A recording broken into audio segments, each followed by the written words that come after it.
What's up, everybody, and welcome back to the Fantasy Files Podcast, the podcast that wastes hours of your life that you will never get back. We are your co-hosts, Spencer and Gabe, joined by Madison Goodyear for our first Creators Corner of 2025.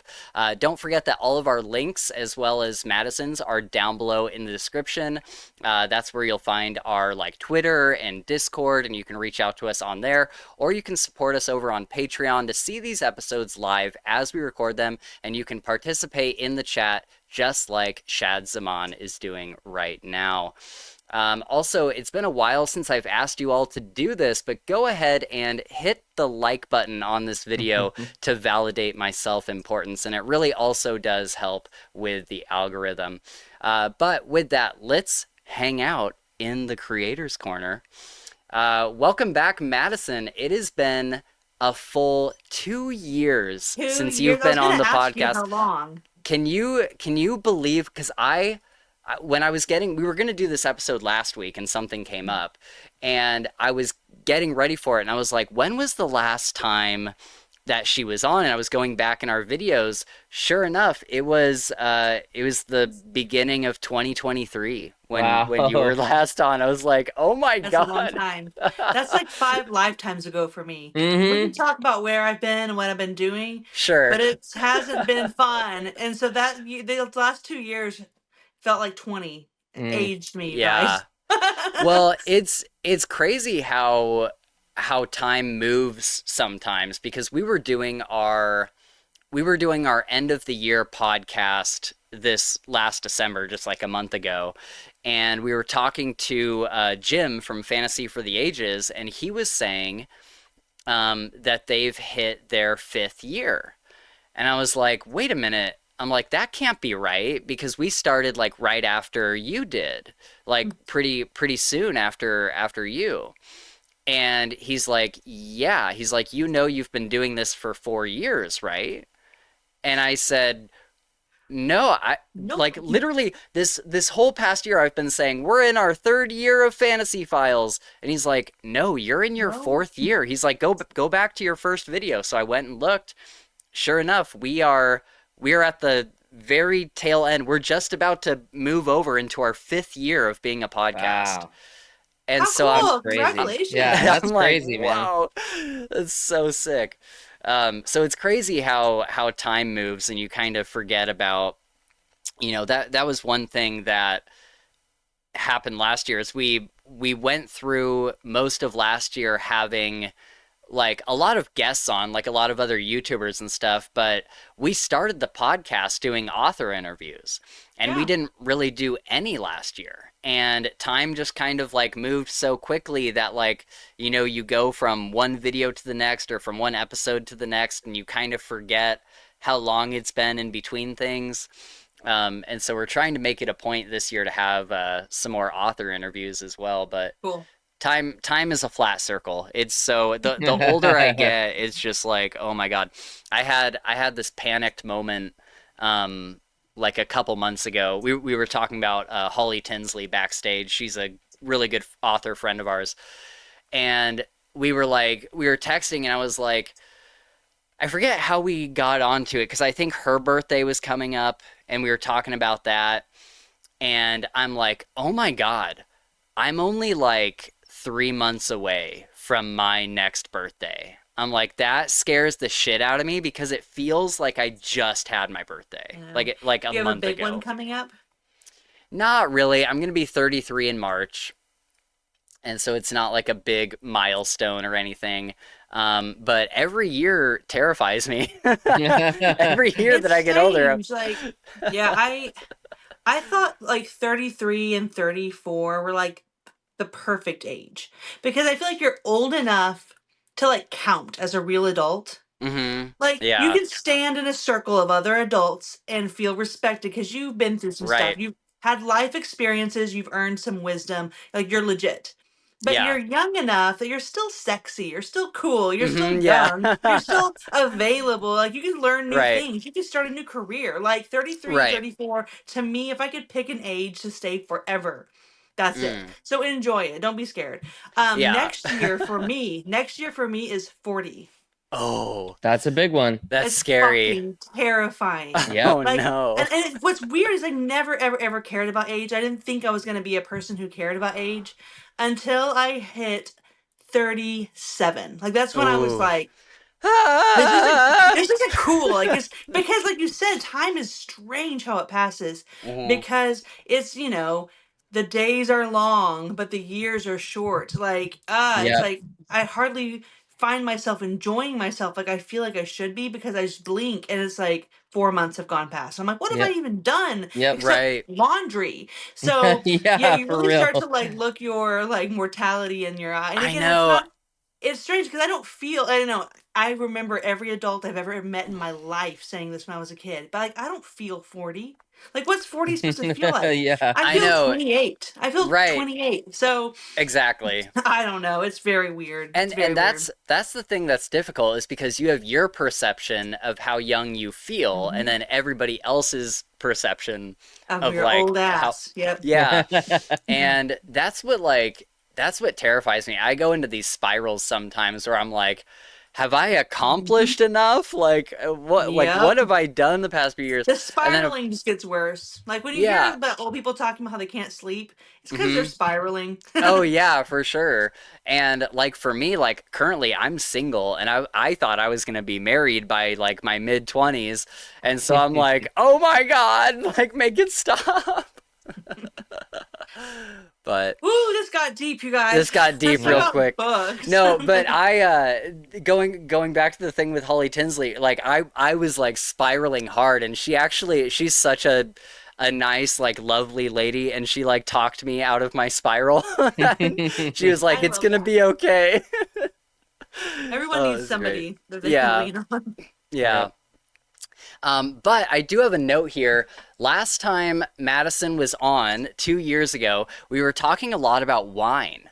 And you actually got me really into like looking at different kinds of wine and I have been like drinking wine ever since. Like ever since like we had that chat. Wino? Um and you sent me this amazing wine opener Oh that I yeah. still have. Oh You cool. Awesome.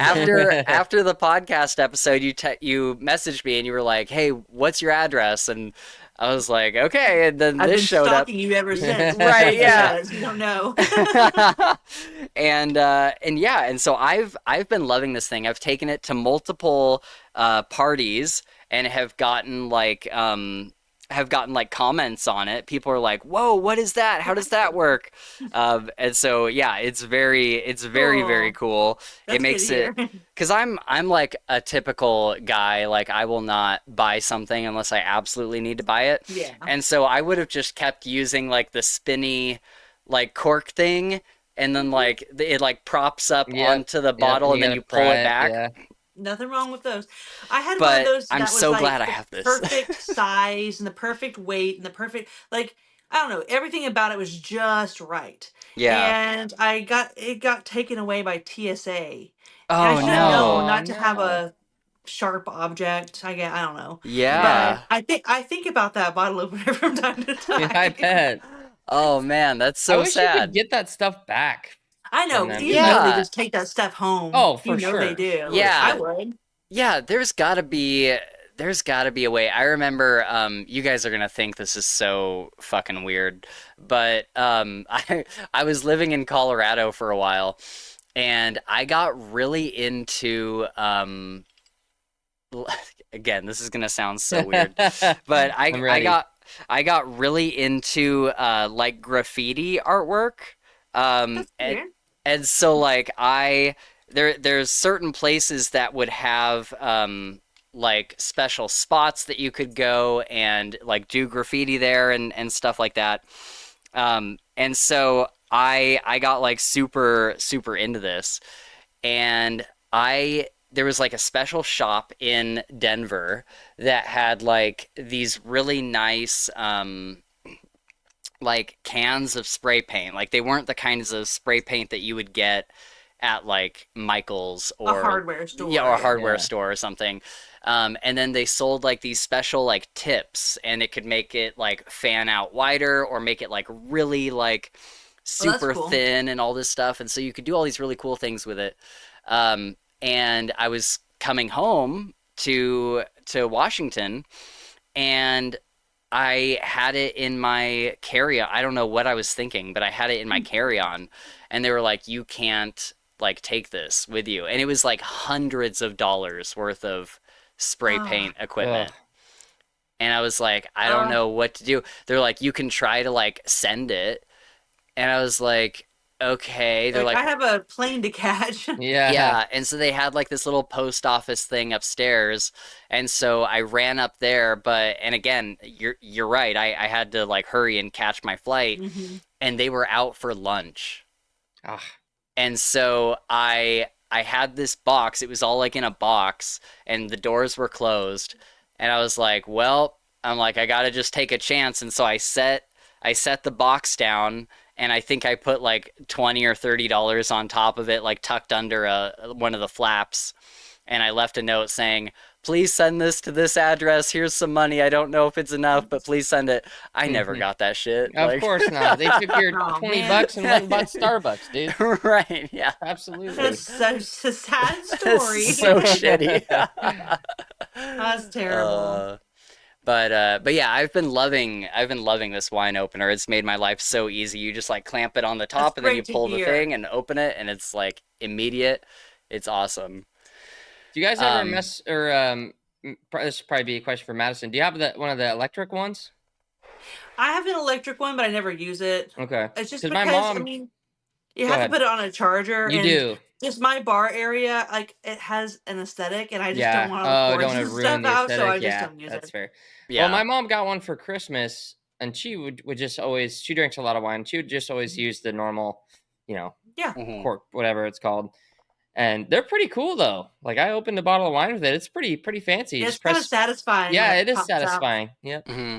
That's cool. Yes, Do you just like put it over it You and then just it put it goes over it, and you zzz? press and hold the button, and it one button. drives into the Yep, cork, and then it pulls the cork up. no muscle required. Yep. It's nice. Yep. So sometimes I'll get it out when I know we have Yeah. people coming over that are going to definitely bring several Yeah. bottles of wine. Like I'll set it out because it's a fun little like Yeah. party item. But I don't keep it out For Yeah. sure. because I Yep. just don't Right. like Nice the party way it trick. looks on my bar. Yeah. I have like an actual bar at That's this fair. house. Like we moved and I have an actual Nice. Oh, bar that's cool. area and I would love to get plumbing put in so it could be like a full wet bar. But it Oh, that'd be is Yeah. awesome. it's fun to have it because I can display all my Yeah, glasses that's and cool. it has like huge cabinets underneath for all of our liquor and stuff because I love making cocktails. Um, so Yep. I Yeah. just like having all the variety and we finally have room for it because those bottles take Yep. up a lot of space. Oh yeah. Yeah. I'm in like a rental, and my previous roommate, he worked at a bar, and we have this one part of the house that like would be the dining room, except like we don't have a garage or anything, so we use it as like a little Hmm. storage area. And he kept saying, he's like, let's pull all this storage stuff out and let's build a whole bar here. We'll build it from wall to wall, and we'll have all these cabinets and stuff. I'm like, first of all, we're in Yeah. a rental. Yeah, we can't do So Example of my we bar. can't like build, yeah, like we can't like build it into the You can't wall. attach it to anything. Yeah. And second of all, where else would we put like all of our other stuff? Like we don't have anywhere to store anything. But I've always wanted like a full like bar setup. I think that Yeah, would be so it's nice. cool. I really want to get a gosh, what's the word I'm looking for? Like to have beer on tap. Like that's the ultimate. Like a Oh yeah. like a Oh, kegerator. that's cool. That's the ultimate Yep. goal. Yep. Yeah. And even if it has to go in the garage, even if it can't, because it might be kind of noisy to have all that like refrigeration and Mm, stuff in, because the bar is in my living room. So if it Yeah. goes in the yeah. garage, that's fine. And you can always plumb it out there Yeah. too, you know, like Yeah, Oh, so yeah. that's the goal, and it's not really like if you save up or whatever, have a budget set, they're not that expensive to get it going. And then yeah, just to have like beer on tap at home, like that's he's super so cool. cool. Yep. He's so cool. Yeah. Shad wants to know if you're watching the Bills Yes, Chiefs so game. that's what they're gonna be watching over there, and I'll watch it when I'm done. But yeah, we are from the Kansas City area, so we're naturally Chiefs fans. I know it's like kind of cliche now. People are tired of the Chiefs winning. Like I get it, but no, we'll definitely be rooting for the Chiefs. Nice. That's so funny. I have so many of my friends out here that are so into sports, and I just could not care Yeah. less about like literally any sport. And I feel bad because like all last year, a lot of the guys were in a like Fantasy. softball league, Mm. like they were playing Yeah. softball, and they kept saying like, "Come out and watch us. Just come like hang out and like be there at the Like game." outside. And I'm like, dude, yeah, I'm Yeah. like, look, man, like, and one of the guys that was in the league, he's in a band, and so I go to all his shows that he like plays around here. I'm like, I will support you every time that you go and play a That I live can music do. show, but I'm Yep. like, I would blow my brains out if I had to sit and watch Yeah, I have baseball. Like five kids. I'd be like on my So, phone. and like, if you Yeah. want to, we can talk about this because I used to have three kids, but I have five kids now. We've adopted two kids since we've Mhm. spoken. Hmm. Oh um, yeah. but I think it's amazing that out of five kids, I only have one that I think is going to be interested in sports, and I couldn't be more grateful because it fucking sucks. Like, who wants to spend their Saturdays on a soccer field in the cold? Like, who wants like Yep. baseball? Right. Ooh, I mean, it's like practice 2 or 3 nights a week, and then games 2 or 3 nights a week. Hmm. And it's like you want to watch your kids thrive and do what they love, and you want to be supportive, and but oh my god, I hate it. So and like Yeah. he's not that Yep. good, so I'm kind of hoping it'll like taper out. Yeah. Yeah. Right, yeah. There was my and Shad, I see your comment. I'm the opposite of you, Spencer. There's a, when I was young, my mom tried to get me into soccer. Like really, really hard. Like it was like Aw. year after year. I hated going. And like I finally got to an age where I didn't like Hmm. have to go anymore. I was kind of like, I'm just like done with this. Like I don't want to do Yeah. this anymore. And as soon as I was able to do that, I never looked back. And then I got into high school and I was like, oh, well, all the popular people are doing sports, so like maybe I'll do a little soccer. And so I did like a little bit of soccer in high school. But that quickly like was over after I think that was in like my sophomore year or something. Yeah, I dabbled a little bit with a And so I couple was of just like, things, but it was usually just because of the social aspect of it, or getting to Yeah. like I mm-hmm, was like, oh, everybody on the soccer team gets to leave school every time there's a game, and so I played soccer, but only for right. 1 year, and I was a bench warmer. And then 1 year I was the manager for the varsity boys basketball team. And it was just because I had a crush Mm. on somebody who was playing basketball. And I was like, I get to Oh, ride on the Haha, there bus, you I get to go. do all this stuff. And so I went, Yep. and I didn't tell anybody that I had no idea about the rules of basketball. And I had to keep stats. And for like 5 games, I yeah. didn't know what a rebound was. And then someone was like, why are you Oh, not tracking my rebounds? And I was like, about that. What is a rebound? is a So, rebound. And at the time, there's probably no oh Google or no, yeah, this anything was to in like like look it up real 2002 quick. or something. So yeah, I am not. I've given it a Oh, fair go with sports, and I'm not a sports hater. Like I have no problem if it's on in the house. I don't mind. And actually, before I came back to reading, there was a little chunk of time, like 2 or 3 years, where I kind of like got into it, and not even for like the sports or competitive aspect of it, but I kind of treated like knowing the roster as like a reality show. And so every week I'd be like, oh, I know Mm. that guy, and so it was just something to Yep. do with my Yep. husband, but I kind of got into it. It was kind of fun. I see the appeal. It's just not enough to Yeah. yeah, hold my attention. But Yep. I right, would for say I'm the sure. same. I got a lot of people trying to get me to do like fantasy football and pick 'em and bets and mhm. stuff like that lately. A lot of coworkers that are doing that, and Dude, and was I'm the it? same way. I just don't know anything about. I don't know anything about football, so I have Yeah. no interest in doing that. But Well, I think people get really lucky because Sam was saying that she just won her fantasy football league, and she didn't know anything about Yeah. football when she Yeah. started I doing won it. one once for an office And league she's like, also. I literally beat out. I What's won that? one for an office league as well. Like it was one of those things we were raising Oh, money. cool. I think we were just raising money for the office pool, like for Yeah. Christmas party or something. And it was Yep. everybody, like you could put in as many ballots as you wanted to. I think it was for March Madness. You could put in as many ballots as you wanted, and it was $10 per ballot. And I put in like two. And one of it I did based on like what I actually knew about what was going on. You know, made my best Yeah. educated guesses. And then one of it I did just going, if that mascot fought that mascot, which mascot would win? So I was like, oh, it's a hornet Yeah. against a buffalo. Like I'm gonna go with the buffalo. So I just did it like silly, and I won Yeah. the whole thing on that silly one. Oh It just my happened to be God, that that's my so choices funny. happened to make sense, I guess. Yep. But with March Yep. Madness, there's so many Oh my like wild God. cards, and like every now and then there'll be major upsets, and so that's a hard one to like guess correctly. And my silly one Yeah. won it all. Right. And I got a little cash prize, but the Nice. main point was to raise money for like something we wanted to do as a staff. I don't know. Yeah. That's cool. great. That That's is cool. fantastic. So I want to talk a little bit about Madison. You took a break from YouTube. You were on a couple years ago, and then it wasn't too long after that you took a little bit of a break from YouTube. Yeah. Do you want to talk about, has that break been like good for you? Was that a good like refresher and like able to come back feeling like more energized? No, Or, no? It Okay. was not. I'm eager to hear about It was this. not a break I chose, and that is Okay. so my mom got sick, and she got diagnosed with terminal cancer in. Well, the first moment we realized something was wrong with her was April of Mm. 2023. So like shortly after we talked. April Yeah. 2023. And then in June 2023, we found out that she had brain cancer. And she passed Oh away in no. September of 2023. So it was like a Oh, I'm sorry. absolute whirlwind. And luckily, like Yeah. thank God, I'm in a position where I was able to just like pick up, like leave my life behind, and like came to Oklahoma and I took care of my mom.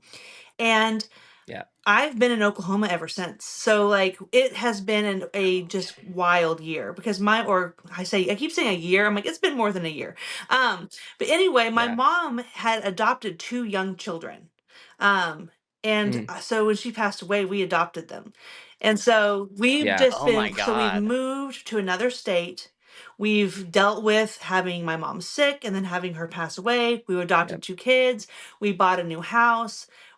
All my kids have had to switch schools twice in this thing. Wow. It's just been Oh. terrible. And then last year, in March of 2024, my grandma, so Mhm. one reason we moved for a lot of reasons, but mostly for family reasons, because my Yeah. grandma lives here. And she moved here to this town Right. so that my mom could take care of her when she got old. Well, mom's out of the picture, Yeah. Oh right? no. So I'm like, well, we got to take care of Mimi. So my Mimi gets cancer Yep. also, and Yeah. she has a very Oh aggressive, no. No. very hard to operate type of stomach cancer. So in March, she has this really, really high risk surgery. I was in the hospital with her for like 27 days. And then she had to Whoa. recover for like 6 to 8 weeks. So she moved into our guest house. So it has Mhm. been, and then I know I sound like a sob story, but then on top of it, my No, you're good. grandpa, he had been in a retirement home with dementia, and then he passed away in October. So it has literally just been one thing after another, major life changes and Wow. Jesus. tragedies and deaths and all sorts of things. Mhm. And we've just been treading water. It's just been survival mode. Yeah. And so I Yeah. never stopped reading. I was Mhm. able to kind of, keep up with, for the most part, my normal like intake and everything because of my Yep. Yeah. audiobooking lifestyle. I've always been able to squeeze in my books, but I was not Okay. Right. in a position to be like, I mean, I was just spread so thin. Recording Spread so content. thin. There was Yeah. Yeah. nothing, there was not a Posting and editing creative, there was not a content. No way. creative Yeah. molecule in my Yeah. body at the time. And I never Yeah. stopped Yeah. missing it. But what I am so thankful for is all of the connections I made, the friends I made, Mhm. they were there for me during this. I mean, this was the hardest couple years of my life. I mean, Yeah. I was in a bad position, and I had friends that showed up. And they're people I met because of Oh, it's so YouTube. They're great. people I met because of Discord, because of Yeah. fantasy books. But these are my ride or die friends now. And it was just nice to know that Yeah. I wasn't alone. I had friends that had my back, whether I needed to vent or I just wanted to pretend like none of this was happening and I just wanted to talk about books. Yeah. They were just there for me Right. in such a big way. And I feel like even though of course like yes that the algorithm doesn't acknowledge my existence anymore, I lost subscribers, not that many, but a couple hundred. Yeah.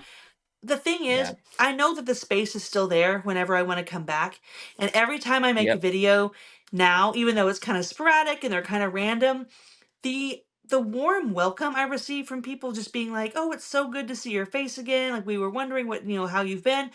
It's just so nice to know that this community is so welcoming and so friendly and so genuine. And I know there's drama that happens and like whatever. This is as Yeah. a Mhm. whole though such a positive experience, and it showed, I mean it paid off for me. Like all that time I had spent investing in these relationships and connections, they were there for me when I needed it. So, Yeah. here we are. We're in Oklahoma now. Yeah. Wow.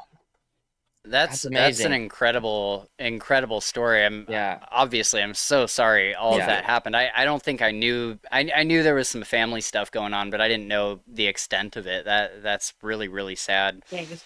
And yeah, losing people is is tough. I've been fortunate enough to not lose my mom or my grandma so far. But we were talking about getting older and stuff, and that's the shitty thing, especially your 30s. It tends to happen in your Mhm. 30s and in your like 40s, that kind of area. Yeah, it's So sobering when you start to it's like from time to time, from you guys' age forward, you're gonna start to hear like, "Hey, remember that guy yeah, Daniel from high school? His dad just died. Oh, I remember him. He took us fishing that one time." Like it just starts happening more and more often yeah, Yep. that parents are dying, and it's part. yeah, I mean, it's natural. Like that's how it's supposed to go. Yeah. Now, it happened a lot right, sooner in my mom was 57. It's not like she yeah, was elderly or had been sick for a long time. She was one of the healthiest people Yeah. I've ever known. She she was very intentional about the way she lived. She was one of the coolest people on the planet. Yep. Like it doesn't make sense. It sucks, but like it's you're able to wrap your head around something like that because, your parents, you know that they're going to go before you. And that's how everyone hopes it's supposed to Yeah. go. Now, yeah. inheriting Yeah. two children on top of everything, That's wild. I think Yeah. That's it's That going is crazy. that well. is wild. It's going better than I thought it would go.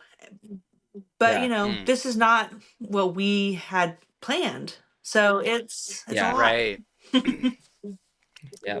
That's Sounds crazy. sounds Yeah. like a lot Yeah, Yeah, for I sure. 5 I could kids. not I could not. That's like, I mean, Yeah. my mom had Yeah, 5 kids my like biologically before she adopted 2.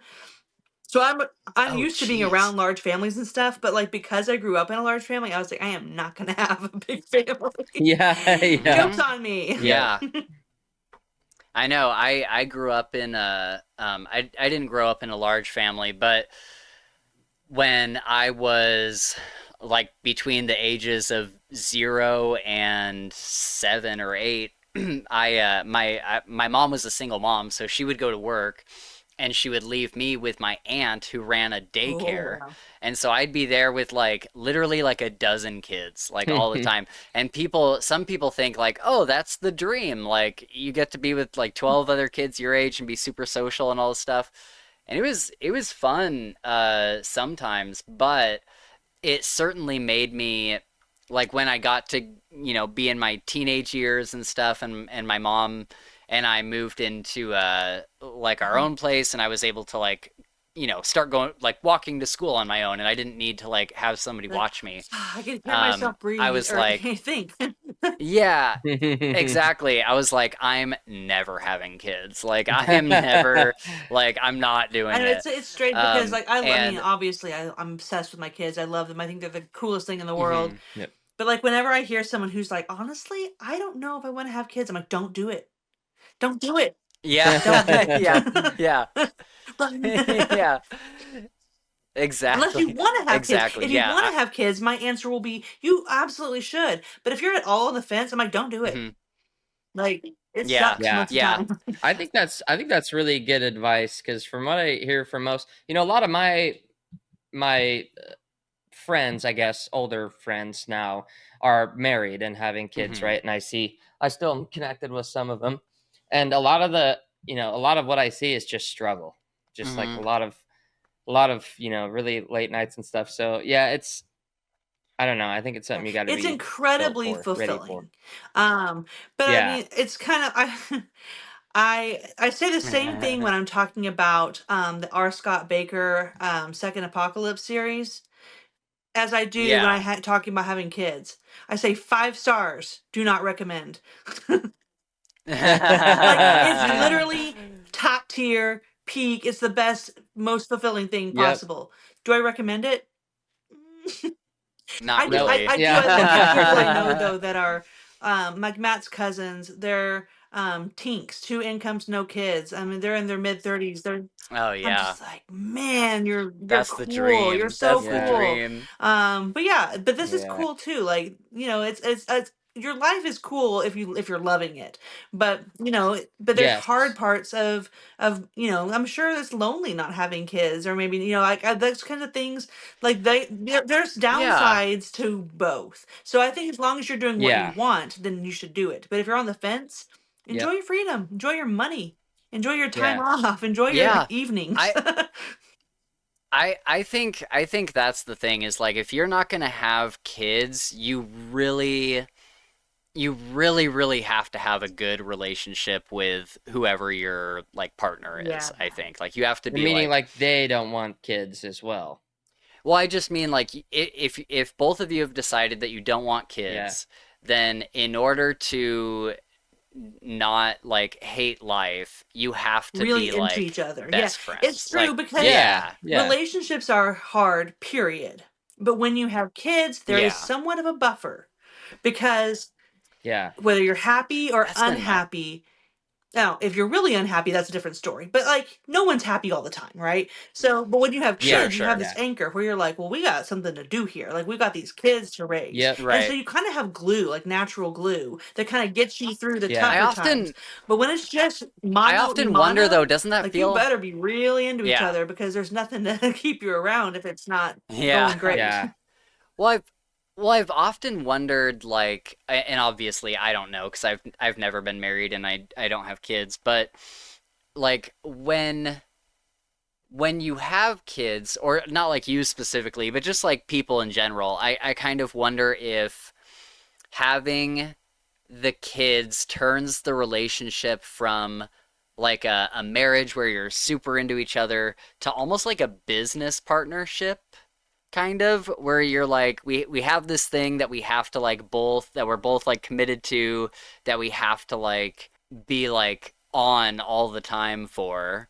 and I often wonder does it ever become more of like it becomes more about the kids than the actual initial relationship, I I mean, I think wonder. that's really easy to let that happen, and that's why Mm, I don't know. First of all, like every relationship is going to go through like highs and lows. Like that's just yep, obvious. Like right. there's going to be stretches where you're like Yeah. super into each other and stretches where you're like I can't even stand to look at you. But like so I Hmm. don't know if cuz I've never been married for a long period of time without kids, and so I don't really have anything to compare it to. So I don't know if it's Sure. kids that like makes the change, but on one hand it does because for a woman, like everything changes. Everything changes. It's like yep, Hmm. biologically. And I'm not just talking about hormones. I'm yep, just talking about it will change you to your core. And sometimes that's too much for a yep, Right. relationship. But like, I don't know. It's I think it's just different for everybody. That's why you hear so many stories of like staying together for the kids, or when all the kids leave, Right. all of a sudden they're like, I don't even know this person. So like it's definitely Right. something you have to be super intentional about to have a yeah, relationship outside of your kids.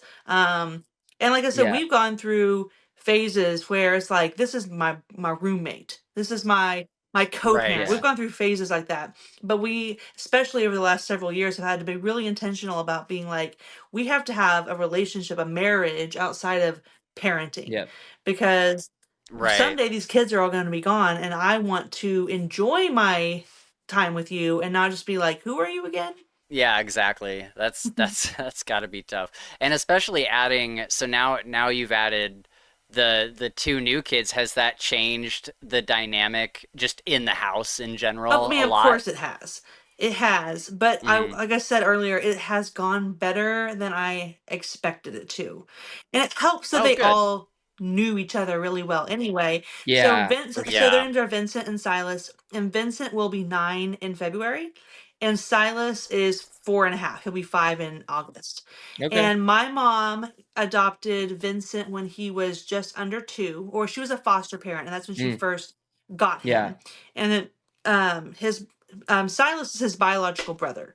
They have the same mom. And so when she Okay. was Okay. pregnant, they contacted my mom and said, "Would you be interested in also adopting, his biological brother?" And she Yeah. said, I mean, she's like, "I'm single, I'm older, like I'm not sure if this is a smart move. Let me think on it for a little bit." Well, the Yeah. biological mother Yeah. had hidden her pregnancy from her parole officer, and so Mm, um, Oh. they didn't know how far along she was. And then she had like undiagnosed, untreated gestational diabetes, and so she mm. had to deliver him like 6 weeks early. And so my mom only had like Oh. 10 days to think about this. And so when they Oh Wow. called my her, and they're like, God. "Hey, remember that baby that you thought you had like months to think about? He was born." It's born. And my mom was like, "What do I do?" And I told her, I was like, "Mom, Oh I Yeah. my think you have to God. go get him. Like, that's Yep. Vincent's Mm. brother." So Yeah. she went and got him. And so she's had Silas since he was born. And so Mm. my Wow. kids were already very, they were Yeah. related. They were Yeah. my little brothers. Yep. Yeah. Right. Wow, that's Yeah. incredible. That's a crazy crazy story. Getting back to the original topic, I guess. Now that you're back on YouTube after all this crazy stuff has gone on, does it feel good to be back? It does. So I had somewhat of an epiphany while I was gone, because you Okay. guys know this because we talked about this. I've always struggled with the technical aspects of creating content Yeah. because it's not where I thrive. Um, Yeah. and I've always been like, is there really even a need for me to be making videos? Is there space for me? Because I look at all these other channels, and I've never been like, "Well, I'm not good enough." I'm not talking about like that, but I have Yeah. eyes, Hmm. I have ears. I look at the videos and I look at the quality and how crisp their lighting is and Yeah. how great their audio is, and they're able to, do all these graphics and these cool like effects and transitions and stuff. And I'm thinking like, I don't know if the type of videos I make, if there's even a demand for these anymore. And I had an Yeah. epiphany Hmm. because you hear all these people talking about like, well, why do you make videos? What made you create this cool big bookstagram account? What's your motivation? Almost everybody says, "I wanted an outlet for my creativity." Right. Almost everybody. And I'm like, Yeah. I'm not creative in that way. That's not why I do that. That is not what Yeah. motivates Sure. me. What motivates me is I want to talk about the books. I want the connection. I Yep. want to meet the people in the comments. I want the Yeah. conversations to start. Why I do this is for an outlet for myself, but it's not for creativity. Yeah. And that's not to say I'm not a creative Yeah. person, but this is not my creative outlet. Yeah. And Yep. the design, Yeah. the artsy parts, the vision and stuff, I don't have it, and I really don't care Mm. either. Um, I mean, I like for the videos I watch to have those things, and so Yep. Yeah. I kind of am like, what does the future of YouTube look like for me? Because I don't necessarily have goals of growing it to a certain size or having, like I said, it's just an outlet. It's just me wanting to talk. So Yeah. I Yep. think where I'm going right now is when I feel like making videos, I'm going to make videos. And there might be Yep. months where I make Mm. 6 or 7. There might be months where I make one. I Yeah. don't know. But for me, I feel like when I Yep. Yeah. have something to say and the mood strikes me, I'm going to turn the camera on and I'm going to sit Yep. down and I'm going to talk. Yeah. But I'm not going to put pressure on myself to Yeah. make certain goals, or, I've got to Good. get my audio just right, or I've got to, I don't care. Yep. And the Yeah. people who Good for you. consistently Yeah. watch my stuff and who always show up, I don't think they care either. So No. that's where I'm at. Yeah. Yeah. That's I think that's really really wise and kind of refreshing um to hear that, from a content creator, because yeah. I don't know, I just think that's really important to not fall into trying to meet standards, right? Trying to meet somebody's thing, when in reality, it's like you said, you're just doing it because you want to talk about books, right? Yeah. That's it. And I don't want the comparison game to steal the joy out of it for me, because the fun of it, exactly. I am motivated by fun, and I think everyone is to a point, but some people, they are motivated by numbers, and there's nothing wrong with that. They're motivated by the feedback they get, or they're motivated by seeing themselves improve. There's nothing wrong with your motivations, but my motivation is simply, is it fun? And if I get into stressing myself out over editing, that's not fun. So Yeah. I feel like I am a bit of a hybrid of both, because at the end of the day, like, if this ever stopped being fun for me, then I probably wouldn't do it. Like, we even took a break over Christmas. We did our end of the year podcast, and then there was like 3 weeks where we just like didn't record anything. I didn't edit anything. And I just told our audience, like, through a YouTube like community post, I was like, hey, I'm like, we're going to be taking a break over the holidays and for some of January, and we'll be back at it sometime like mid January. And I think like a week ago was the first time that I actually like posted a new episode since that end of the year episode.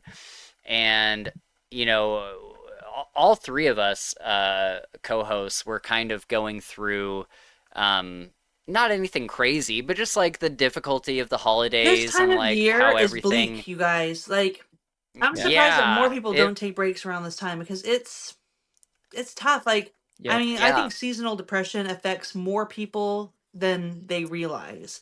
But it's so easy to hear people going, I'm in a reading funk, or I just, I haven't been doing the things that usually make me happy. I don't know why. I'm like, have you been outside? It sucks out there. Yeah. You seen the sun? I haven't, not in months. Yeah. I'm the same way. That was part of what I was going through around the holidays, is I was going into like a deep depression, and some of it was based on some like external things that were happening that we talked a little bit about backstage, but other things there was just like no explanation for. Is like, I don't feel like playing a video game right now, and I don't know why. Like, it was just like weird. Like, I just didn't feel like doing anything. I didn't feel like talking to anyone. I didn't feel like socializing or anything. And finally somebody told me, like, I had been talking about this so much with a couple people, where I was like, I'm just not feeling good. Like, I just don't feel like myself. And finally somebody said, like, you need to go to the store right now and get vitamin D supplements. Yeah. And they're like, I would be shocked if that wasn't what was going on. That's such a good point. And I was like, I put it off for like a few days. I was like, whatever, that's not going to help, because when you're so deep in it, you really feel like there's nothing that can get you out of it. It's spiraling. Yeah. And so finally I wound up at like Fred Meyer or Walmart or whatever, and I was like, I'll buy the stupid like vitamin D gummies. And within like 3 days of taking them, I noticed a massive difference, and they're sitting right there. I take them every single morning. I take vitamin D and vitamin B. That's a great reminder. I have a very high quality vitamin D supplement that I ordered months ago, and I haven't even thought about that. It's a great idea. Dude, it is like I said, I was in the spiral where I thought nothing was going to help. I'm like, there's no way that a vitamin helps me with what I'm going through. And sure enough, it's like a night and day difference. I don't feel like amazing all the time, but most problems, not everything obviously, but most problems, especially when they're starting out and they feel situational, it's your body telling you that it's needing something supplemented, that there's a deficiency somewhere. There's something that's supposed to work that's not.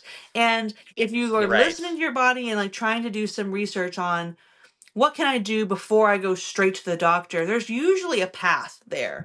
I was trying to tell my daughter, and she was like, Mom, because I'm a pretty like natural person, but she was like, Mom, not everything is natural. You're such a hippie. And I was like, I know why. She's 13 and a half, so she knows literally everything, and Yep, everything I yep, say is yep, stupid.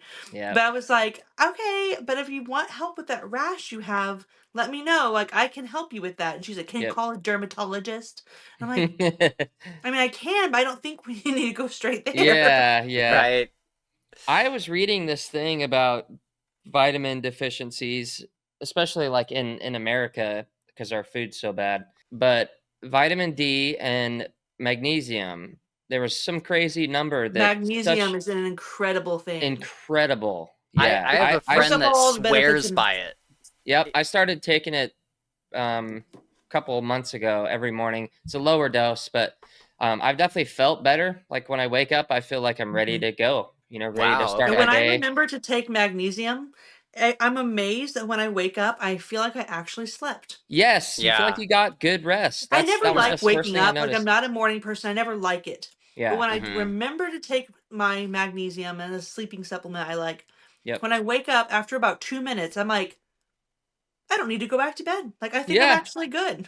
Yeah. Right. It's Right. wild. But yeah, those two. There was some crazy number. Like 75% of all Americans are deficient in magnesium I and believe vitamin it. D, and I was like, wow, that's pretty wild. It makes sense for over where I'm at because the sun's out 1 month of the year pretty much. Yeah. Um, but Right. yeah, I was like, that's crazy. Yeah, it is. Magnesium is definitely something that I've been wanting to pick up as well because I have a buddy that is like his like motto is like any problem you have, it can be fixed with magnesium. Yeah. And I was just like, Yeah. It okay, really is like a super supplement. Yeah. that's so cool. I'll have to pick some of that up. Good Um, stuff. but I did want to talk about I'm really glad that you're back at YouTube. It's good to see you creating content again. I had kind of I had known that you had taken a break, and so I kind of stopped paying attention to your YouTube channel for a while because I was like, Yeah. I'll see her pop up when she posts Nothing, something. yeah, nothing going on there. And then finally, like a couple weeks ago, I was randomly like you had popped into my head for some reason. I was like, have I looked at her channel in a while? And I saw that you had uploaded a couple times at least in the past month or so, and I was like, oh my God. So that's when I reached out. I was like, oh, it looks like she's You're back. back. So that's so great. I'm glad you're back, and I'm glad that you had made so many friends through this kind of YouTube Yep. journey that have been able to be like real life friends for you because we've Yeah, it made it we've easy to noticed the come same. back. Yeah. Yeah, it does when you feel like Yeah, and people are stuff like this still. helps too. Mhm. Yeah, like doing conversational stuff like these, like live streams and stuff, Yep. is exactly like the perfect thing to kind of like ease back into it because Totally. it's kind of awkward. Like, I feel like I'm a pretty natural speaker and stuff. I've never been one that's like nervous to talk in front of people. Yeah. But even getting back to making the videos, like the first couple, I mean, honestly, all the videos I've made since I've been back, I'm just like, that is so awkward. Like, I hate that. But I upload it anyways because I'm like, you got to start somewhere. But it feels Yep. kind of like Right. starting over. It does. And Yeah. Yep. then this kind of stuff helps with just the natural, Yep. Flow the of naturalness of it. conversation Yeah. and everything. That's Yeah. good. Hmm. So I wanted to catch you up on what's been going on with us since you were last on. Hmm. We got a new co-host, Sam. You I would love her. heard. Yeah, you Well, would you'll have to be. have me back when Sam's here sometime. Yes, we will for sure because you guys are so similar. You would get along famously. Awesome. Um, so she's been great. She's been like a perfect third chair for the podcast, and it's kind of made it so Nice. that if Gabe has to be gone on a certain week, then Sam can fill in, and if Sam's gone, then Hmm. Gabe can fill in. And then for certain episodes, we make sure that all three of us are here. But like today was going to be a Harry Potter episode. But she had an emergency come up at the last minute.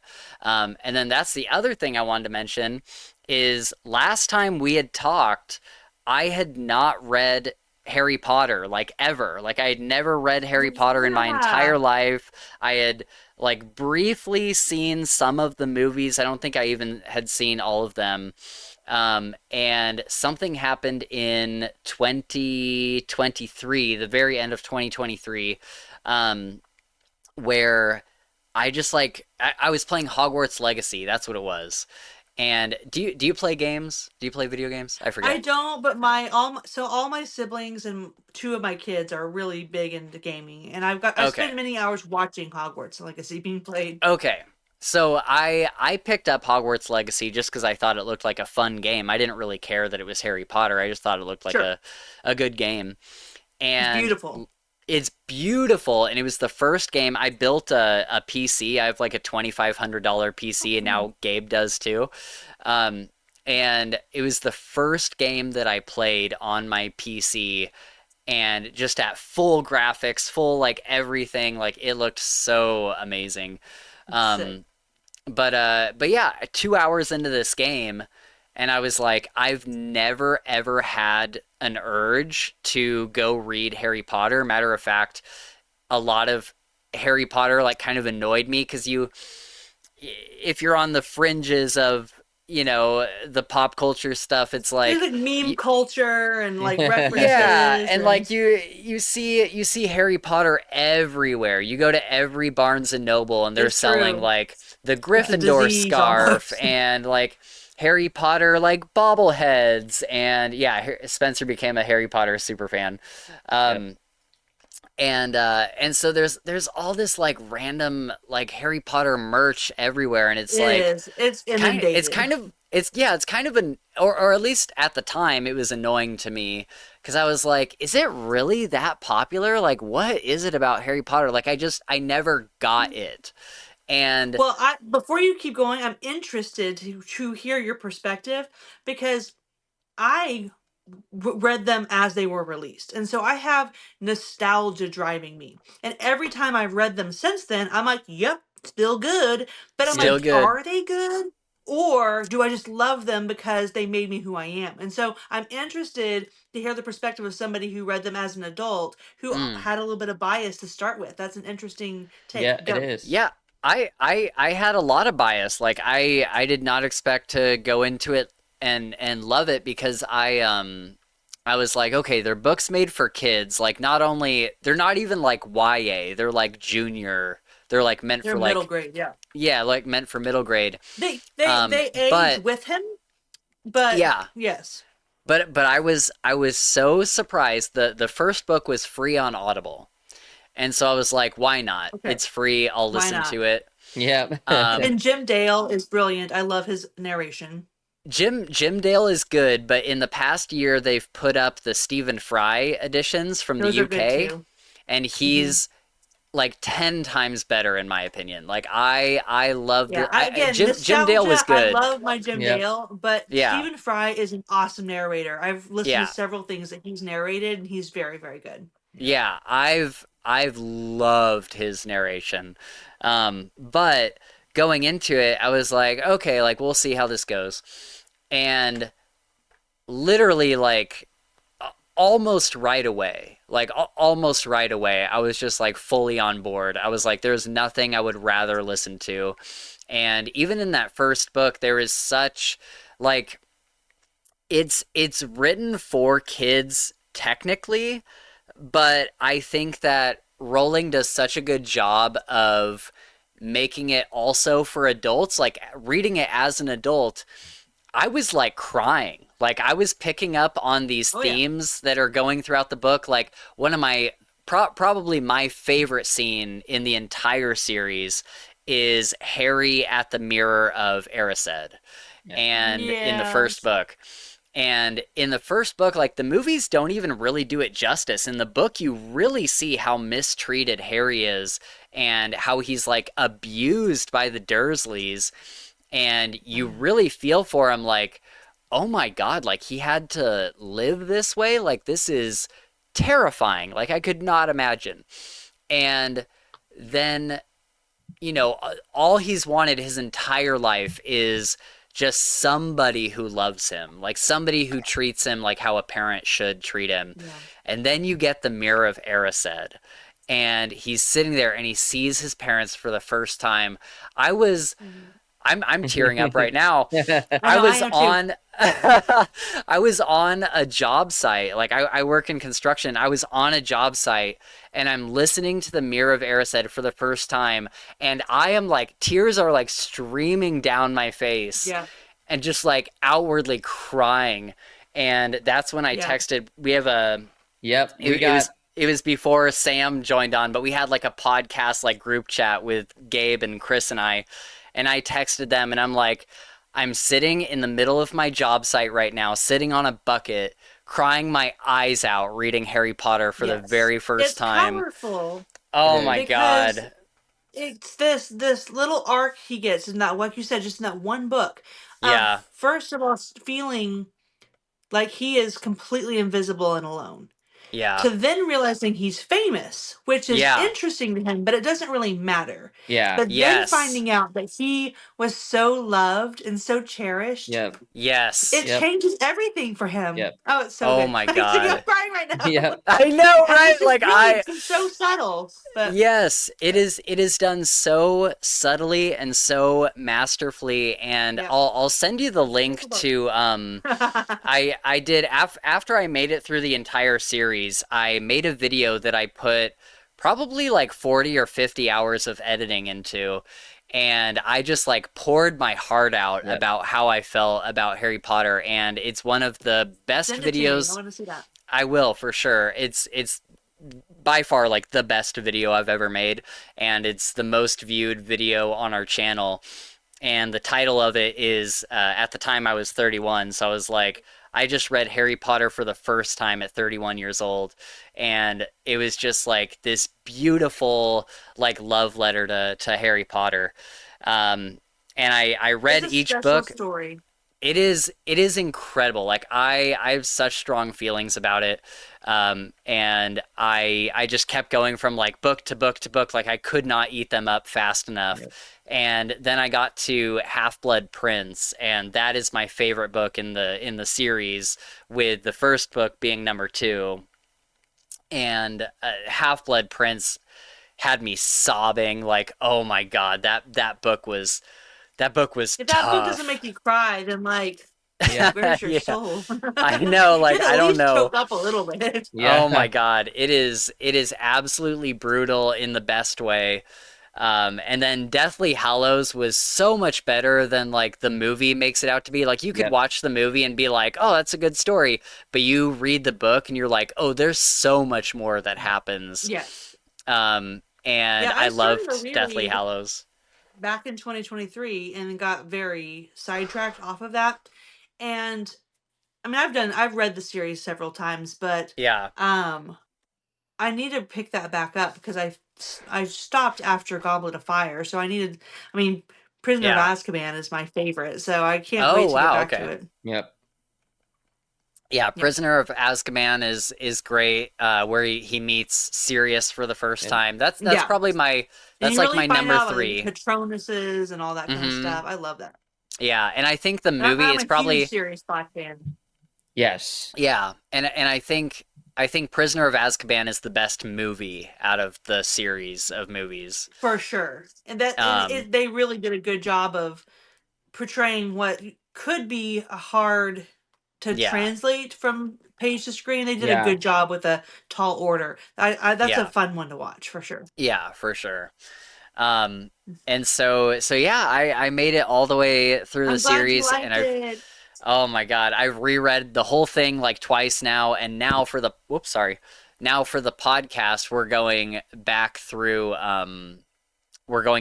all of them, and Sam is reading them for the first time. And Yep. so Oh, fun.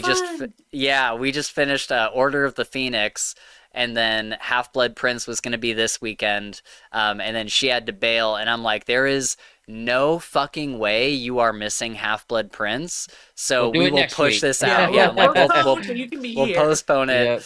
and so yeah, we'll be doing that. We'll be doing that That's fairly great. soon. Shad says Half Blood is my favorite too. Yeah, It's you are such a not good wrong if that's your favorite. yeah, it's such a good book. I never cry during books, but the death at the end brought some tears to my eyes. It is I don't want to spoil anything for anybody that hasn't read them, but it is like one of the most difficult deaths I've read in fantasy, period. Like bar none. Yeah. Like it is the most one of the most devastating deaths I've ever read. It is. So I did a video. My most recent video was books that really made me cry. That got like super emotional. I need to do that video because there's a Yeah, there's a and few. I didn't include that, but man, I remember reading that for the first time and just crying my face off. Yeah. Just Yeah. being like, how could this happen? This is not real. It like that's a book that will like leave an impact on you and like make you Yeah. feel like you experienced some grief. And Yep. that's just so cool. Like that Yeah. that authors can make stuff up and write it down, and it really does that to me. Yep. But Yeah. yeah, I love a book that will, it's I don't know. Like that's why I Yeah. read is for those Right? emotional reactions. Yep. And Yep. emotion doesn't always mean crying, but if like I'm Yeah. not emotionally invested in something, that I feel like I'm just kind of wasting my time. Yeah. And Yeah. I read stuff sometimes that's like, oh, it was good. Like, don't get me wrong. Like, you should read it. It was fun. I liked it. But that's like a completely different category to me Yeah. than books Right. that like do something to Yep. you. Right. Yep. Yeah. There's like Name of the Wind and Wise Man's Fear are always the books when I bring up when somebody asks like what books made you cry, I always say like King Killer because there's just something about there's something about that scene. I think it's in Wise Man's Fear, and this wouldn't really be spoiling anything for anybody, but there's a scene where Quoth is in his room above the tavern or whatever. He's like renting a room there, and his window is open. And he's laying in bed and just like crying because Yep. like he's been through all of this stuff. Like his parents were killed essentially in front of him. Like he came back to the camp and they're just dead there in front of him. And he feels like he has nobody. It's very much like similar to Harry Potter, where he just feels like he has nobody in the world. And he feels like Yeah. he's completely messed up everything. And he's laying on his side in the bed, and then all of a sudden Ari just comes in and like snuggles up to him, and she's like, "It's gonna be okay," and she starts like petting his head, Yep.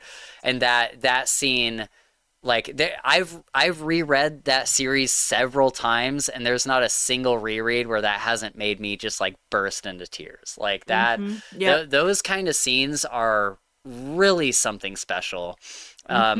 And we were talking about Red Rising earlier. I Oh, yeah.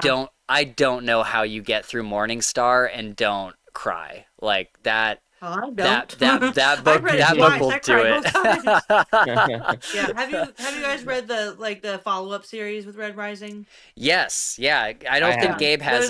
Gabe hasn't yet, but I I have. won't. No spoilers or anything. But there's several moments throughout that Yeah, entire series, like all 7 books, that just will yeah. rip your guts out. Dude, Um, Lightbringer was tough. Lightbringer was tough for sure. Oh my God. yeah. And I know I Um, was like, so like following like Dark Age was dark. Like that is the yeah. aptly named book. Some dark shit. So I'm like Lightbringer. Like this is gonna get so much better in this book. Nope. No. I'm like, that was Be just the name of a ship. Fuck.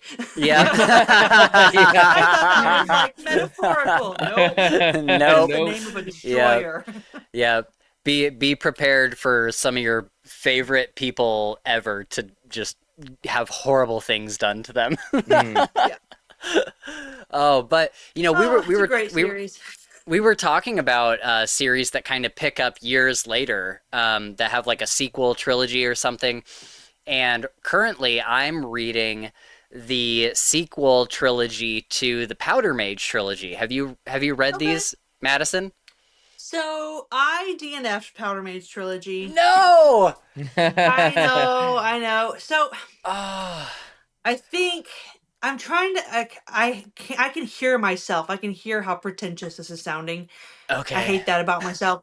But the writing style just doesn't do anything for me. I felt like it was very bland.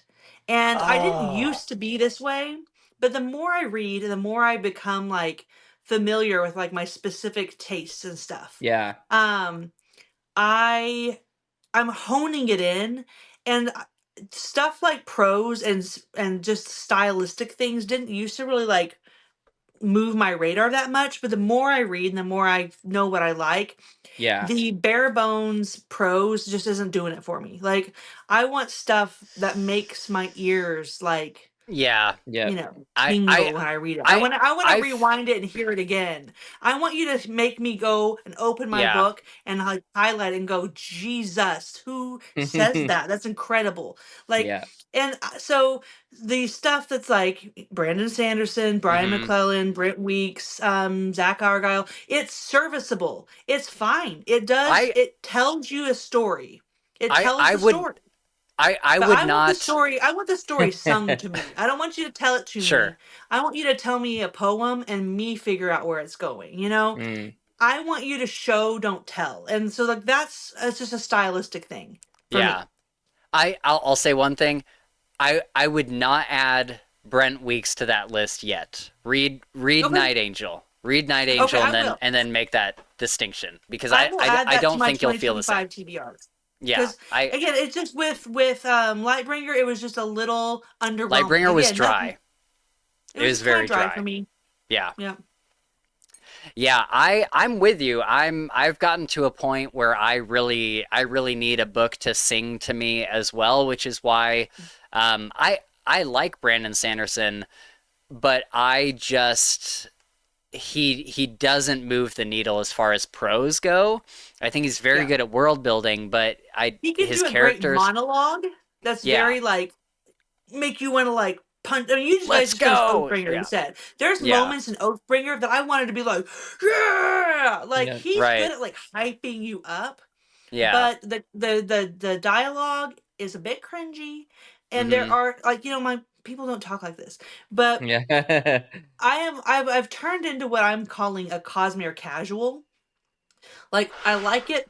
I'm gonna read it. I've got nothing against it. I think Brandon Sanderson is brilliant, not just in the way he writes, but just the way he has created like a huge like thing. It's like there's Swifties and there's Sandos. Like he has built his fandom brick by brick, and I respect it. But it's just not what's doing it for me anymore. Yeah. I feel you. It is wild, the people that are so incredibly devoted to Sanderson, and I I wouldn't consider myself like a Sanderson super fan like some of these people, but I see some people like bashing him, and I'm like, I don't think he's deserving of like bashing. Good for him. Like he has done something. Yeah. Give him his props. But I'm still at the point where I'm like, first of all, I really enjoyed Mistborn Era 1. Yeah. Mistborn Era 2, not so much for me, but Mistborn Era 1, I really enjoyed that. Stormlight 1 through 3, I had a great time with those. 4, it kind of lost me. And because it's been so long since 4, now I'm like really like, why am I motivated to read book 5? So that's kind of where I'm at right now. But my favorite thing that Sanderson has ever written is still the final 3 Wheel of Time books. Like, I'm a Wheel of Time fan. Yeah. And those final 3 books he wrote are still my favorite. And that's when he was writing, but pretending to be a different author. So, like, what does that say about, like, when he writes as himself, I don't like it as much as when he's trying to write in the style of someone else. So I think it's just a stylistic thing for me. You know what's funny is you should read Tress of the Emerald Sea and then get back to me on what you think of the prose, because that book is like intentionally poetic. Like the whole I would love to read book that. is very I've poetic. Heard nothing but good things about that, if I'm being honest. Yeah. And I'm talking not just from Sanderson fans, but from people who are like, he was kind of losing me, but I'll tell you what, this was a good book. I've heard that pretty consistently. Yeah, it's great. I will probably pick that one up. But going back to Brian McClellan, the thing I think is interesting is that he doesn't have like Rothfuss prose or anything like that. But I think the thing that moves the needle for me with Brian McClellan compared to Sanderson is people talk all the time about like Sanderson's characters, like, oh, they're so good, all this stuff. I've never really felt super connected to his characters. But Brian McClellan, the way he does his characters, just like, I'm like, I just want more time. I want more time with Daniel Two Shot. I want more time with Carpol and Valora and Tanis and all these characters. I'm like, I just want to know more about them. So I think he does characters significantly better than Nice. Sanderson. But I would agree with the prose. The prose is pretty like workmanlike. And It's it nothing wasn't that's even gonna a blow you away. hard DNF. It was I was reading it at a time that I had a Uh-huh. couple other things going, and the other things, and this is why I've stopped reading multiple books at a time, by the way, Yeah. is even if they're two books that I would have absolutely loved on their own, when I'm reading two books side by side, I Yeah. inevitably will compare them. And I'll always end up favoring the one I was reading at the same time. Where if I Mm, had read them one and then another, I would have never even thought to compare them. But yeah. I always end up doing that, where I'm like, it's fine, but it's not as good as my other book. And I'm like, Yeah. what does the Right. other book have to do with this one? So Yeah. Right. I have completely stopped reading multiple books at a time. I read one, I finish it, I start the next one. Yep. The I have.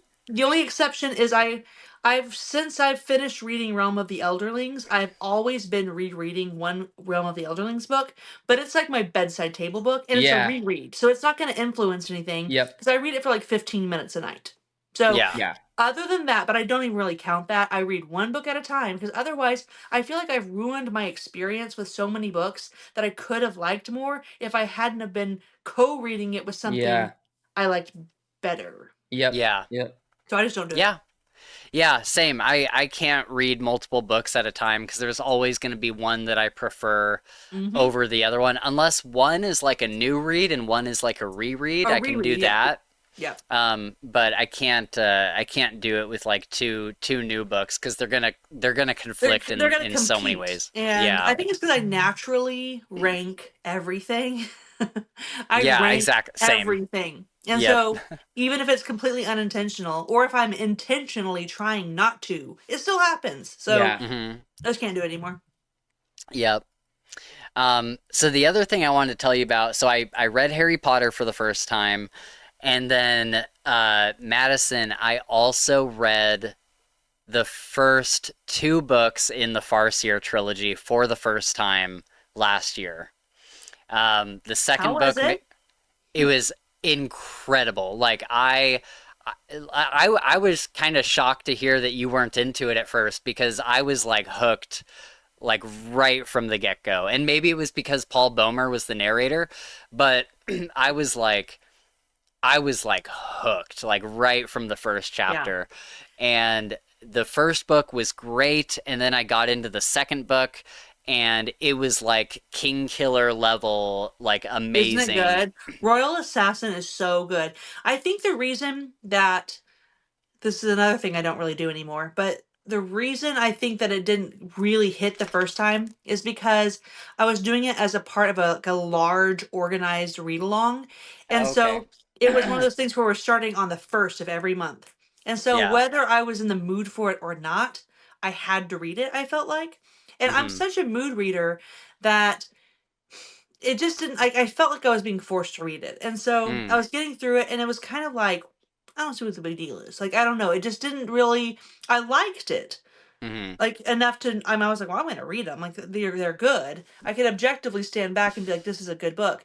But it wasn't really doing anything to me until I got to Assassin's Quest. Which is so funny because objectively, Royal Assassin is the best book out of that trilogy. So many people loathe Assassin's Quest. I mean, you Is could that the survey a third one? yes, you could survey Okay. 100 Realm of the Elderlings fans, and probably I don't know, 50% of them would tell you Assassin's Quest or Ass Quest as they call it is their least favorite. But for some reason, that book sealed the deal for me. I was like, "Oh, I'm into this." And it was just a mood thing because when I picked it up, I was like, "I'm super in the mood for this." Yeah. And I don't know. There's the relationship between Fitz and the Fool, which up until this point, the Fool has just kind of like popped in and out. Hmm. He's a not even just a side character. He's like an afterthought.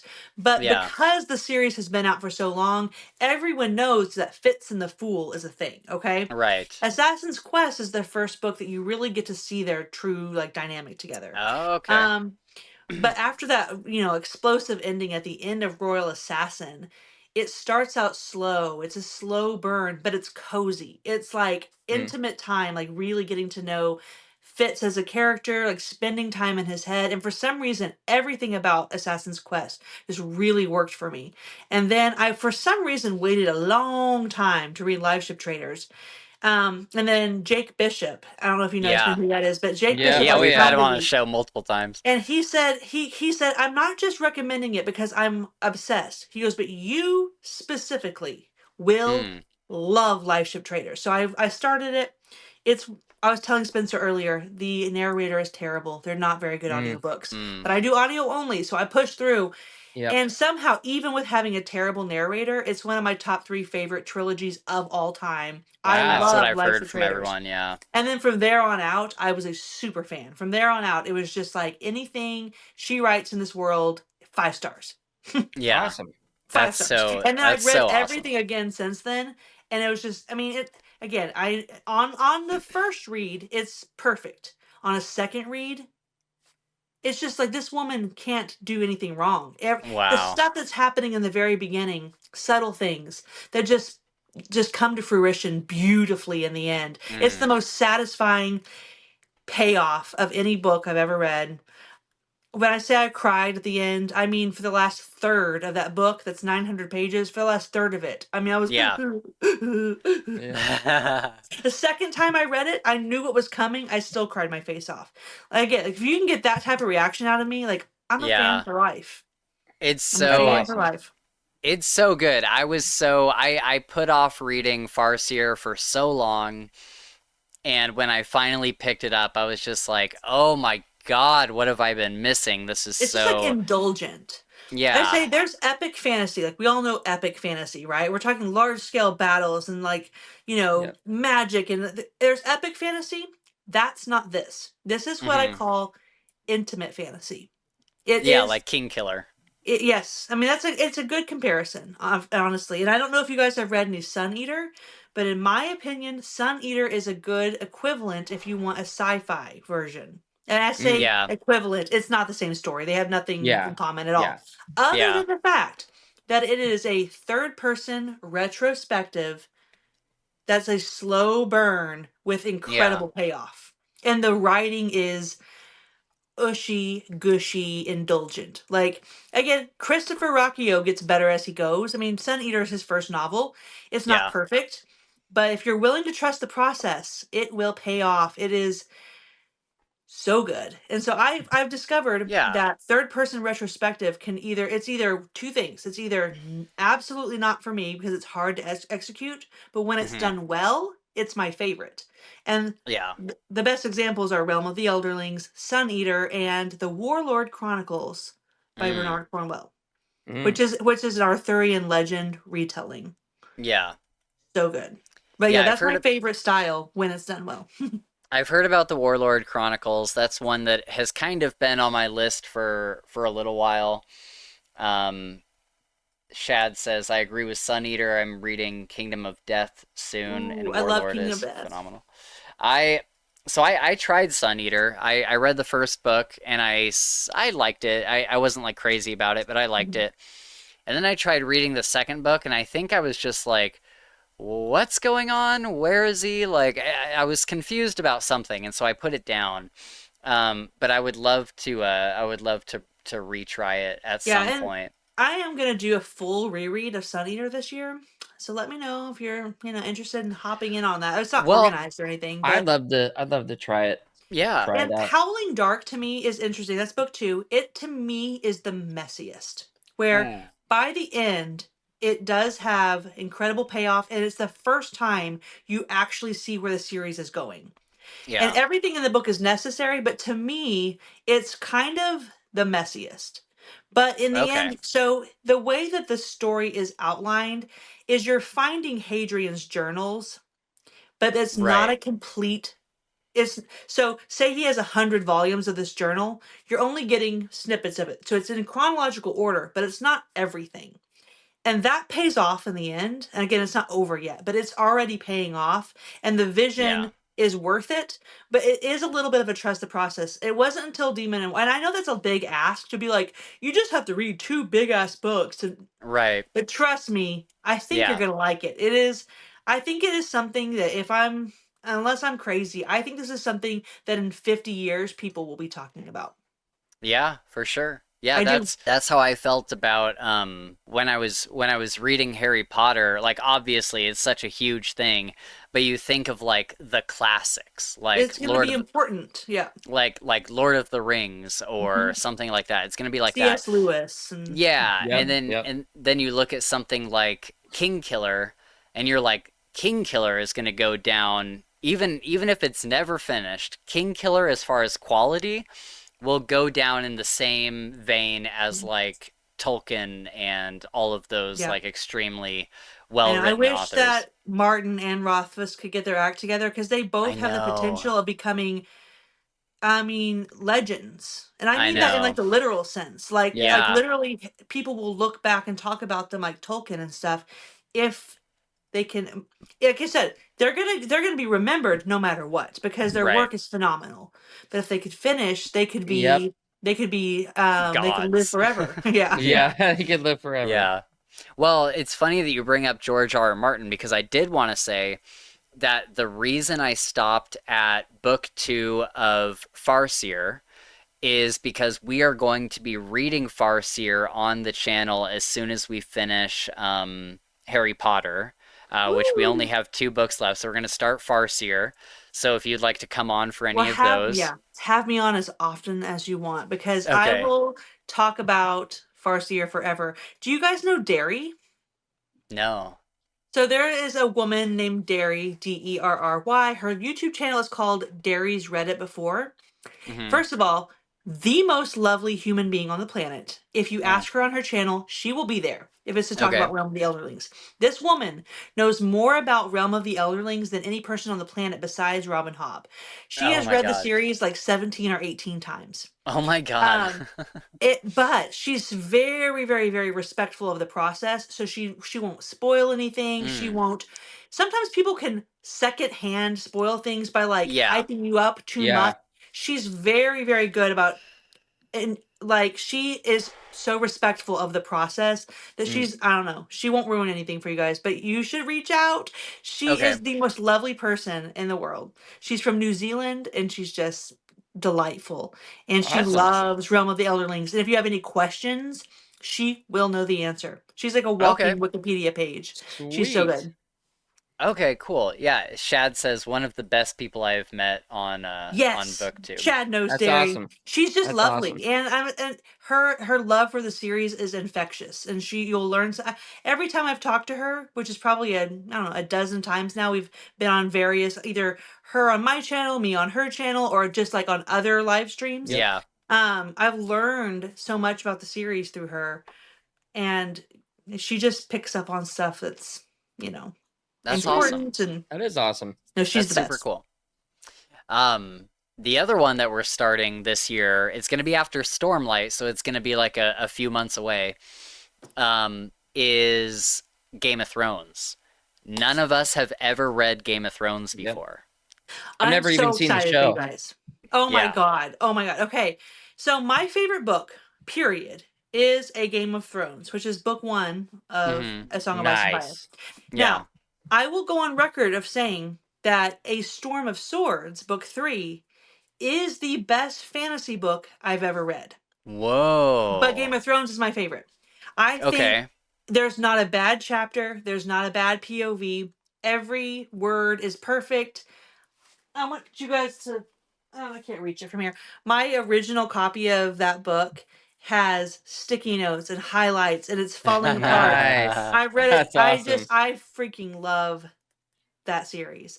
And again, That's cool. I Nice. don't. I mean, I'll never stop hoping. I hope he finishes it. But if he doesn't, I don't care. And I will say at this point, if I'm ranking it, Realm of the Elderlings is my favorite series. But I always say it's my favorite completed series because A Song of Ice Right. and Fire it'll always be number 1 in my heart. It just will. Like it was Yeah. the first fantasy world that I can, if you were to give me a blank map of Westeros, I could label it better than I could label a US map. Wow. That's awesome. Okay. It's That's just the awesome. world building is, I mean, other than Tolkien, bar none, the best. That's Wow. amazing. Yep. Okay, cool. That makes Yes. me so excited. Yeah, me too. It's I'm really excited the to only get to Game of downside to A Thrones. Song of Ice and Fire is the audiobooks are dog water. Mm. No, really? Okay. It's your least favorite style, Spencer. It's old man reading you a story. Okay. But the other problem is he only has two voices he does, and he recycles those two voices for everyone. Okay. And he makes everyone sound like a leprechaun, and it's not good. But Oh. with my magical powers, I have no problem just getting past it, powering through and getting used to Yeah. it. He's very, very efficient at telling the story, but it gets kind of like everyone can't be a frog or a leprechaun. Like, come up with some new Right. voices. Yeah. But it doesn't matter because Weird. you'll the story will capture you, so it's fine. Yeah. Okay. Okay. Yeah, I'm excited to read A Song of Ice and Fire. I saw the first two seasons of the show and then didn't see anything else. You're Um, you're primed and ready then. yeah, I'm super excited. So that's gonna take place once Stormlight is done. We just finished Oathbringer, so we have to read Dawn Shard and then I'm Rhythm of trying to remember War. what Dawn Shard's about. Yeah, I think I I read it, don't but I don't know. remember what it's about. But Oops. yeah, we're gonna replace like one big like massive series with another big massive Makes series. sense. Well, Yeah. I don't want to wear out my welcome, but anytime you want Yeah. me to come and talk with you guys about Realm of the Elderlings or A Song of Ice and Fire, Yeah, call I mean, me. Yes. we will certainly have you on for those because Funny. those are I know those are kind of your thing. Yeah, I have a notebook somewhere because I used to have in A Song of Ice and Fire podcast called Readers on the Wall. And I have an entire notebook because what we would do is we would talk about 3 chapters at a time. Like, it was kind Yeah. of a Oh, deep cool. dive one. Yep. So I have intricate notes on literally every chapter of that book. I just love it. Nice. Yeah. That's Cool. cool. Cool. Super Well, nerd. before we get out of here, I did want to ask you because I thought maybe I'm thinking of someone else, but do you have like fantasy book tattoos? I don't have any tattoos, and Okay. I I thought you did feel for some like I'm reason. a tattoo person, Yeah. but I'm such an all or nothing person that I'm like, here's the deal. I don't want 2 tattoos. I want Yeah. 0 tattoos or like Or 30 thousands. tattoos. Yeah. Yeah. Well, this last year I got super into tattoos. Good for you. I got a tattoo of this shoot There you go. of this cardinal. Oh, that's Uh, beautiful. yeah, it turned out really really well. Love that style. And it was for a friend of mine that passed away. Mhm. And so I got that tattoo, and I was like, I'm just gonna get this one tattoo. Like I just want, like Nobody ever says that. Nobody, Yeah, I'm like- they all say that, Gabe. Yeah, They all say well, that, but it never happens. one Right, does it, yeah. though. And like, cause I was never a tattoo person. I never like felt the desire to get a tattoo, but my friend that passed away was like we were incredibly close. And I was like, sorry. I was like, I just want to get this like tattoo to like memorialize him because it was the tattoo that he had in the exact same location. And so I was like, I want to get this tattoo. And then after I got that one, like the lady that did it was like asking me, she's like, so have you thought about like what your next one's going to be? And I'm like, I don't know if I'm going to get a next one. And she's like, text me in a couple weeks. And I was like, okay. And so then Smart. she like did this one, and I kept like seeing it in the mirror, and I was like looking at it, and I'm like, Yeah, that was pretty cool. ooh, I'm Yeah, like, that's what pretty else? cool. And so now I'm like full blown into tattoos. Like Gabe came out here and we got a matching tattoo together. So we went and got the Sick. pendant from the Dresden Nice. Files. Yeah. Have you read the Dresden Files? Oh yeah. Oh yeah. Okay, yeah. So that's his amulet. And then mine says, "Pain is for the living, only the dead don't feel it," and it's from like a monologue in White Knight. And then Gabe Sick. got a thing. He got the same thing, but his quote is different. And it's like I got that one and I was like, okay, what do I get next? And so now I've been talking to a guy in Seattle who's going to be doing a King's Dark Tidings tattoo for me, and I'm going to fly out there to go get that done. And then I want like a golden snitch on this arm right underneath the amulet. So yeah, and then I'll probably have actually a whole Pinterest board of like tattoos I want to get. Ideas, yeah. A lot of them are fantasy.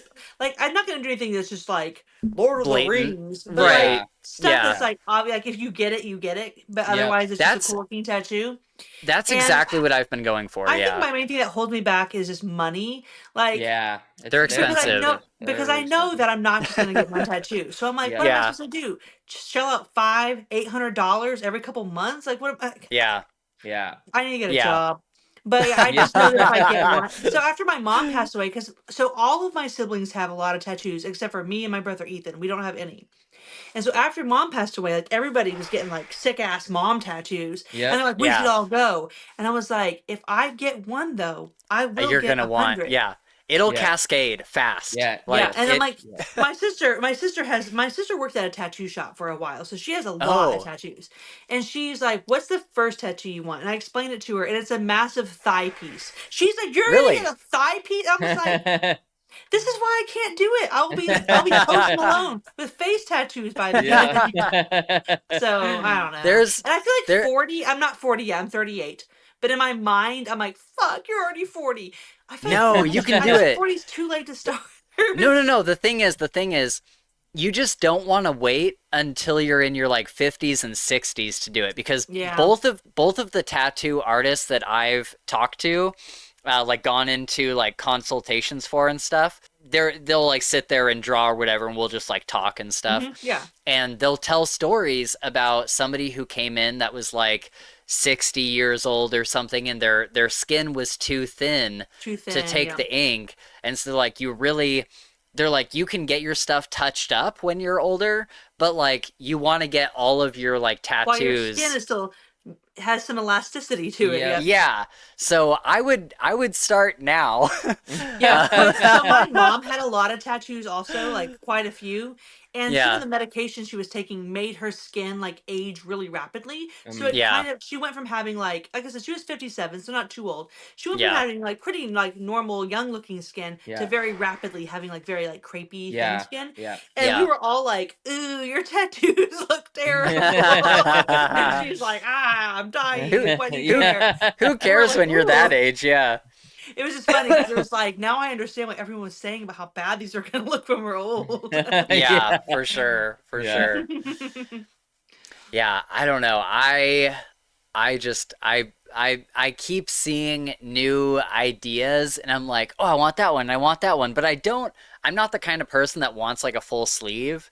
And so I'm like, how am I going to fit all of these ideas onto my body? I'm just going to have like a trendy. It's super trendy to have, instead of a sleeve now, like the new thing is to get like your whole arm filled with individual small tattoos. Like my sister I don't like that.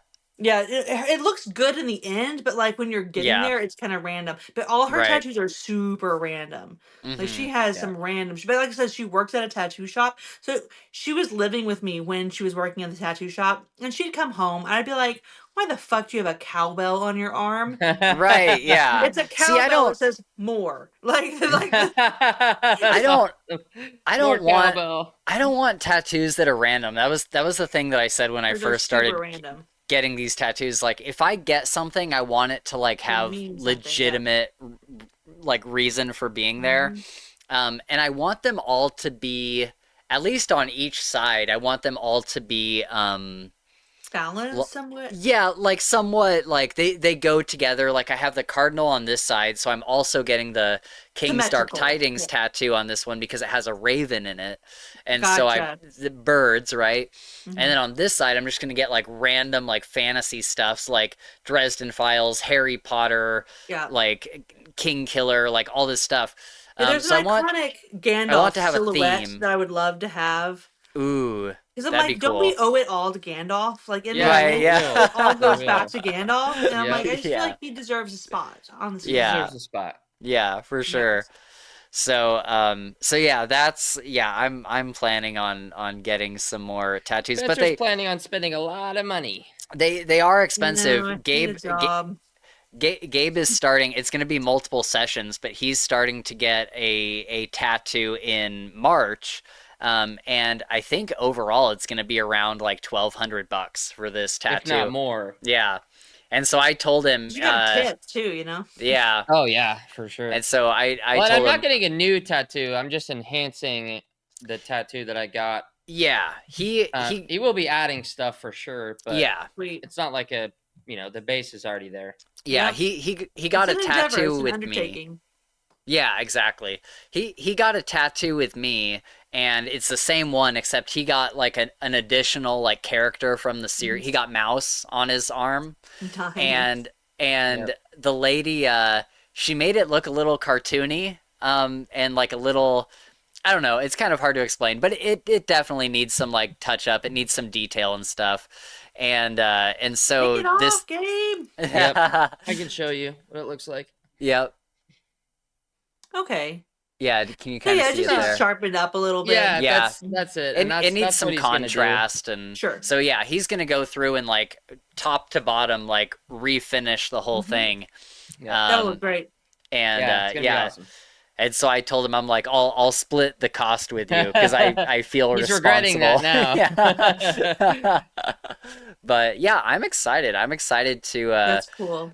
The hardest part is finding an artist, because I've been trying to find an artist for my King's Dark Tidings tattoo, and I found this one guy in Seattle that I think is going to do it, but he kind of wants to do it his own way, and so I have to decide whether I'm like cool with that or not.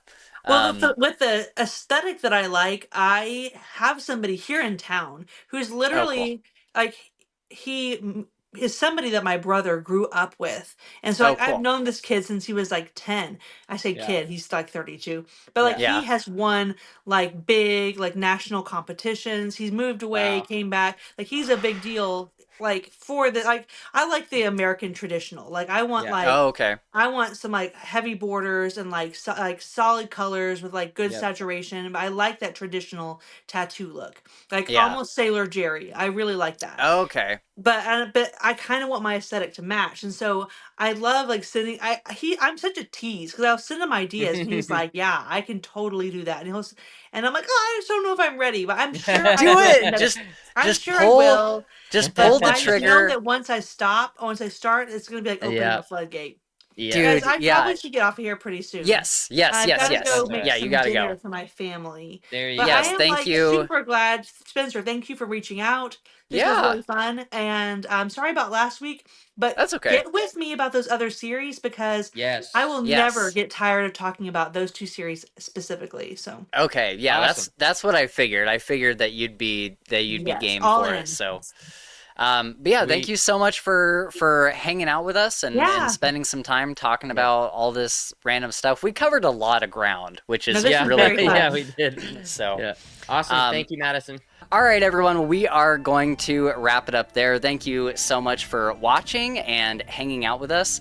And if you want to check out Madison's channel, that is going to be linked down in the description. So you can go check that out now that she's posting videos and stuff again. And then you can also see our links down there, our Twitter, our Discord, Patreon, if you'd like to watch live, just like Shad Zaman is here. I can't remember what his last comment is.